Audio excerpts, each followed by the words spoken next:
வராங்க. காயத்ரி வந்து நேர சத்தம் போகிறாங்க. நீ வந்து விஜய்க்கு எந்த அலங்காரமும் பண்ணக்கூடாது. அவனுக்கு வந்து வாழ்க்கை தொடங்குற நாள். நீ அலங்காரம் பண்ணனா கண்டிப்பாக அவங்க விளங்கவே மாட்டாங்கன்னு சொல்லி ஒரு கடுமையான வார்த்தையை சொல்லும்போது மகா ரொம்ப கவலைப்பட்டு ஃபீல் பண்ணுறாங்க. இப்படி ஒரு வார்த்தை உங்கள் வாயிலிருந்து நான் எதிர்பார்க்கவே இல்லை சின்னத்தை அப்படின்னு சொல்லி ரொம்ப கவலைப்படுறாங்க.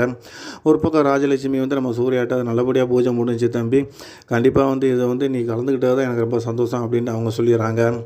நம்ம சூர்யா வந்து நம்ம மகாட்ட வந்து இந்த ஃபோன் நம்பர் வந்து யார் வந்து பண்ணாங்க அப்படின்றத வாங்கி பார்த்து சர்ச் பண்ணி பார்க்குறாரு. இது யாருங்கிறத நம்ம பார்க்கணும் அப்படின்னு அவர் மனசுக்குள்ளேயே நினச்சிக்கிறாரு. மகா வந்து சூர்யாவை கோபிக்கிறாங்க. யார்கிட்டையுமே சொல்லக்கூடாதுன்னு நினச்சி நீங்கள் வந்து நான் சொன்ன விஷயத்தை எல்லாத்துட்டையுமே சொல்லி எனக்கு கெட்ட பேரை வாங்கி கொடுத்துட்டீங்க. எப்படா இவ்வளோ மாட்டி விடணும்னு நீங்கள் நினைக்கிறீங்க அப்படின்ற மாதிரி சொல்கிறாங்க.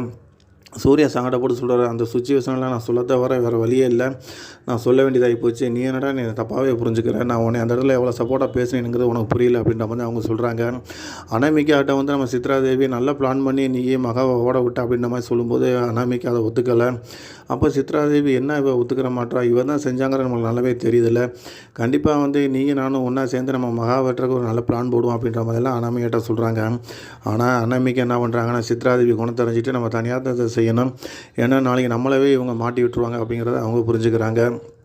ஏதோ ஒரு பக்கம் இருக்கும்போது விஜய் வந்து நேராக வந்து நம்ம மகாட்ட நகையை வந்து 2 நகையை காமிச்சு இதில் எது நல்லா இருக்குன்னு சொல்லுங்கள் நீ அப்படின்ற மாதிரி சொல்லும்போது, இது இல்லைப்பா நீயே சூஸ் பண்ணிக்க, இல்லைன்னா உங்கள் அம்மாட்டையே கேட்கலாம்ல அப்படின்னு சொல்கிறாங்க. இல்லை நீங்கள் சொன்னால் தான் சரியாக இருக்குன்ற மாதிரி அவர் சொல்லி நம்ம மகா ஒரு நகையை வந்து சூஸ் பண்ணி சொல்கிறாங்க. அந்த நகையை நீங்கள் வந்து வீட்டுக்காரமாக கொடுப்பா நல்லாயிருக்கும் அப்படின்ற மாதிரி சொல்கிறாங்க. இதை அவங்களால காயத்ரினால் ஏற்றுக்கவே முடியலை. ஐஸ்வர்யா வந்து அம்மாட்ட ஃபோன் பண்ணி நடந்த விஷயத்தெல்லாம் சொல்கிறாங்க. அதுக்கு அவங்கள 2 பேர்த்தையுமே வாழ விடாமல் இருக்கிறதுக்கு அங்கே ஒரு கூட்டமே இருக்குது. அதுலேருந்து உங்களை நம்ம காப்பாற்றிக்கிறோம்னா நான் அம்மா சொன்ன பிளானை நீ அங்கே கரெக்டாக பண்ணனா கண்டிப்பாக அதில் நம்மளுக்கு ஒரு சக்ஸஸ் கிடைக்கும் அப்படின்ற மாதிரி நம்ம கோடீஸ்வரி நம்ம ஐஸ்வர்யாவுக்கு ஒரு நல்ல ஐடியா கொடுக்குறாங்க. அது சக்ஸஸ்ஃபுல்லாக தான் இல்லையாங்கிற நம்ம தொடர்ந்து பார்க்கலாம்.